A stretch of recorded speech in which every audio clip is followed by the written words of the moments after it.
Les États-Unis qui demandent le départ du Mali de leur personnel non essentiel, la France qui également avait fait de même quelques jours plus tôt, en déconseillant formellement ses ressortissants de se rendre dans notre pays, sauf pour raisons impératives.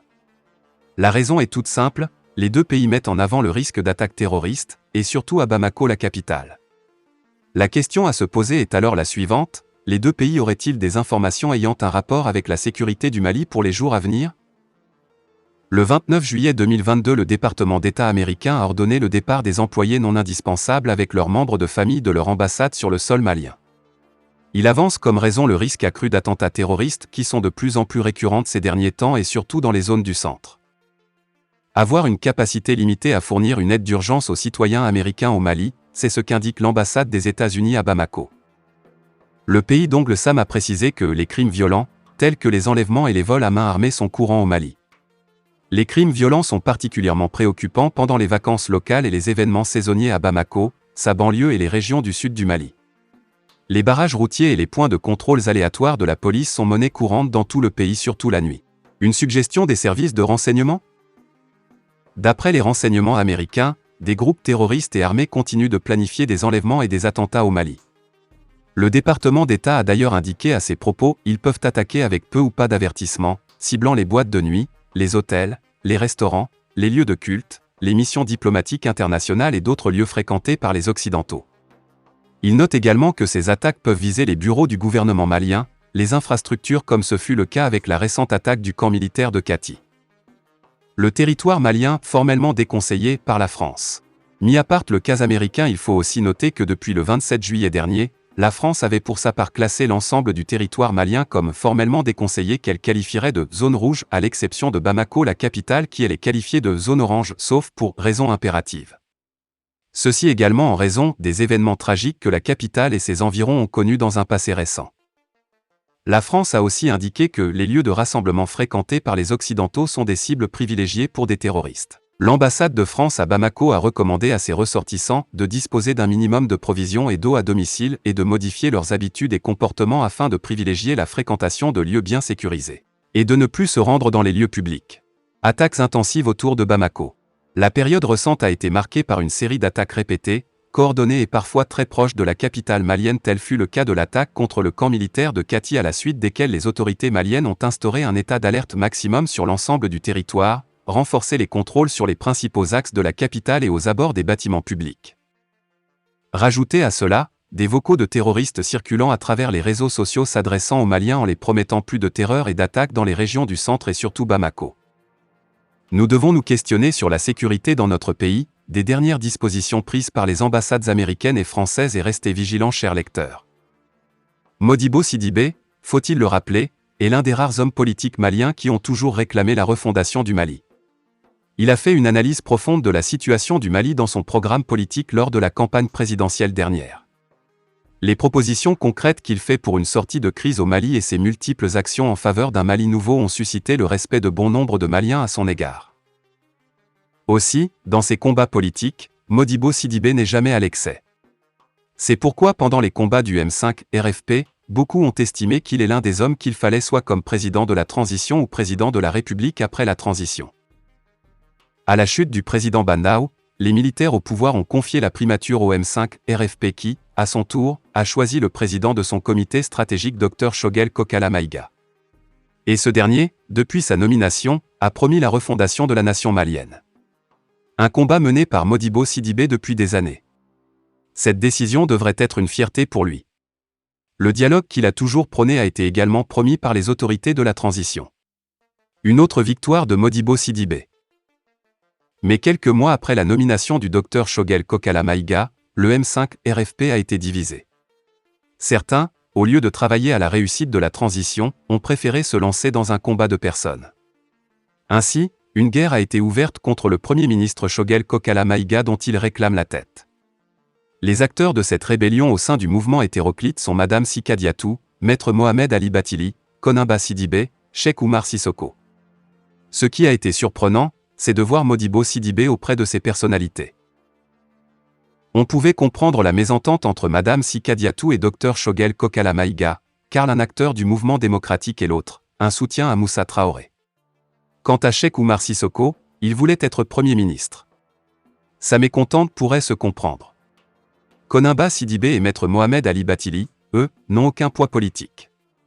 Aujourd'hui, ce sont les mêmes acteurs qui ont créé le M5 RFP Malikoura. Lors du lancement du mouvement, ils ont attaqué le Premier ministre et ont affirmé avoir écarté ce dernier du comité stratégique du M5. Le M5 RFP peut-il être opposant au Premier ministre et soutien au président de la transition? Très difficile, car jusqu'à preuve du contraire, le Premier ministre a le soutien de son chef. Et aujourd'hui, les Maliens, dans leur majorité, se reconnaissent en ce que font les autorités de la transition. Les hommes politiques opposés à la transition sont dénoncés par ceux-là qui vont élire le prochain président de la transition. Pourquoi Modibo doit rester en dehors des querelles politiciennes? Le président des phares avait toutes les chances de gagner la présidentielle prochaine, si Assimi Goïta n'est pas candidat. Il a un résultat qui pourrait convaincre les électeurs. Son programme est riche et conforme à l'évolution actuelle de la situation du pays. Mais, sa posture actuelle, surtout son allusion avec des Konimba Sidibé et Maître Mohamed Ali Bathily qui n'ont aucun poids politique, risque de lui coûter cher. Modibo Sidibé gagnerait mieux s'il restait à équidistance de ces querelles politiques. Une vidéo du Premier ministre Choguel Kokalamega, dénonçant la loi électorale adoptée par le CNT et promulguée par le président de la transition, devenue désormais virale sur les réseaux sociaux, continue d'alimenter les débats sur les différentes plateformes, dans les salons feutrés et autres bureaux et ateliers. Le Premier ministre dans cette courte vidéo, sans détour et avec véhémence, critique la loi électorale telle qu'adoptée par le CNT, pourtant considérée par une écrasante majorité de la classe politique comme une loi inclusive, consensuelle et opérante, débarrassée de tous les germes de la division, de l'exclusion et du clanisme. Au lieu de rendre le tablier après cette déculottée, le PM continue à faire feu de tout bois, tout en se victimisant auprès de l'opinion nationale. Pourquoi le PM n'a pas rendu sa démission et celle du gouvernement après ce désaveu cinglant?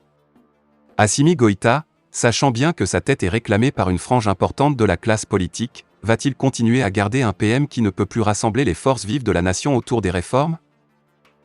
C'est à une diatribe vexatoire contre le Parlement de la transition que le PM Choguel Kamega s'est livré, tirant à boulet rouge et sans sommation sur le Conseil national de transition, CNT qui aurait totalement défiguré avec plus de 29 amendements et 80 pages la loi électorale, selon le PM.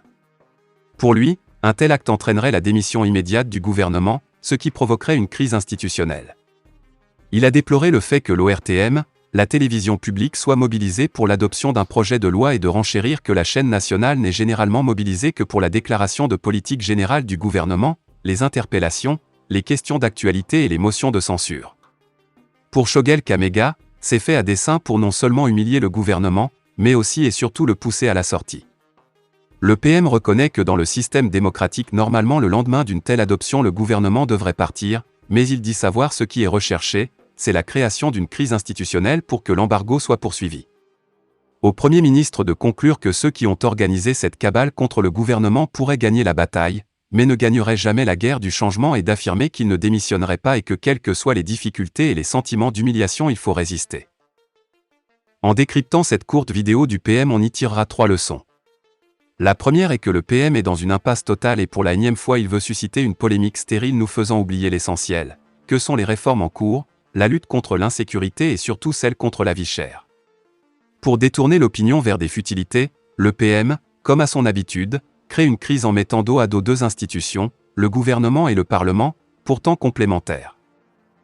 La deuxième leçon est que le PM a fini de jouer toutes ses cartes, il n'a plus de solution à proposer, il ne peut plus rassembler les Maliens, ce qui lui reste c'est la recherche désespérée des soutiens, pour non seulement se victimiser, mais aussi et surtout pour avoir le soutien de l'opinion, au cas où il sera débarqué du gouvernement. Pour preuve des vidéomans sont payés à la tâche pour aller organiser des sondages en des lieux acquis à sa cause et faisant croire à Assimi Goïta qu'il est indispensable et que c'est lui seul qui le protégerait contre ses adversaires. Cette façon de faire semble montrer ses limites, car les défis sont énormes pour cette tragicomédie d'une autre époque. La troisième leçon est que le président Assimi semble avoir carte blanche pour prendre la décision qui s'impose aujourd'hui. Car après cette autre sortie ratée du PM, le président de la transition, le colonel Assimi Goïta, a désormais la lourde responsabilité d'agir avant qu'il ne soit trop tard. Grâce à un compromis politique avec Ouattara, l'opposition a participé pacifiquement aux élections législatives de mars 2021 et emporte une minorité substantielle de sièges. Toujours en mars 2021, la Cour pénale internationale de l'Haye a prononcé l'acquittement définitif de Gbagbo, qui était jugé pour crime contre l'humanité. Gbagbo est rentré à Abidjan en juin 2021. Fin de la vidéo, merci pour votre attention. À la prochaine, pour plus de Focus de Zone.